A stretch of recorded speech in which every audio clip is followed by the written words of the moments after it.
Pocket diary Hindi कहानियाँ। एक प्रसिद्ध राजा था जिसका नाम रामधन था। अपने नाम की तरह प्रजा सेवा ही उसका धर्म था। उनकी प्रजा भी उन्हें राजा राम की तरह पूछती थी। राजा रामधन सभी की निष्काम भाव से सहायता करते थे, फिर चाहे वो उनके राज्य की प्रजा हो या अन्य किसी राज्य की। उनकी ख्याति सर्वत्र थी। उनके दानी स्वभाव और व्यवहार के गुणगान उनके शत्रु राजा तक करते थे। उन राजाओं में एक राजा था, भीम सिंह, जिसे राजा रामधन की इस ख्याति से ईर्ष्या थी। उस ईर्ष्या के कारण उसने राजा रामधन को हराने की एक रणनीति बनाई और कुछ समय बाद रामधन के राज्य पर हमला कर दिया। भीम सिंह ने छल से युद्ध जीत लिया और रामधन को जंगल में जाना पड़ा। इतना होने पर भी रामधन की लोकप्रियता में कोई कमी नहीं आई। हर जगह उन्हीं की बातें चलती थी, जिससे भीम सिंह को चैन न था। उसने राजा रामधन को मृत्युदंड देने का फैसला किया। उसने ऐलान किया कि जो राजा रामधन को पकड़कर उसके सामने लाएगा वो उसे सोने के सिक्के देगा। दूसरी तरफ राजा रामधन जंगलों में भटक रहे थे।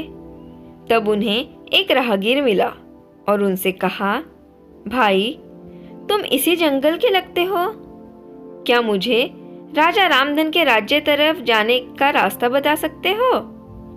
राजा रामधन ने पूछा, तुम्हें क्या काम है राजा से?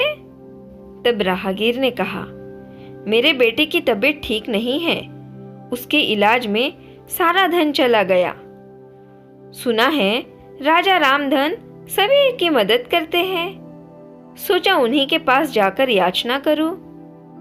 ये सुनकर राजा रामधन राहगीर को अपने साथ लेकर भीम सिंह के पास पहुंचे।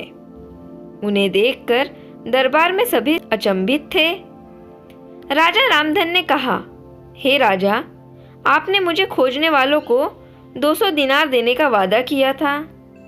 मेरे इस मित्र ने मुझे आपके सामने पेश किया है, अतः इसे वो 100 दिनार दे दे।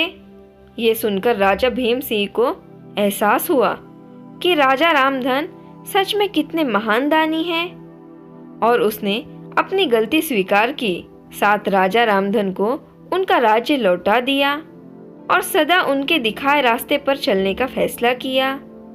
कहाँ एक तरफ भीम सिंह राजा रामधन को मारना चाहता था और अंत में राजा रामधन की करनी देख वो लज्जित हुआ और उनको उनका राज्य लौटा दिया और स्वयं को उनके जैसा बनाने में जुट गया। इसलिए तो कहते हैं, कर भला तो हो भला।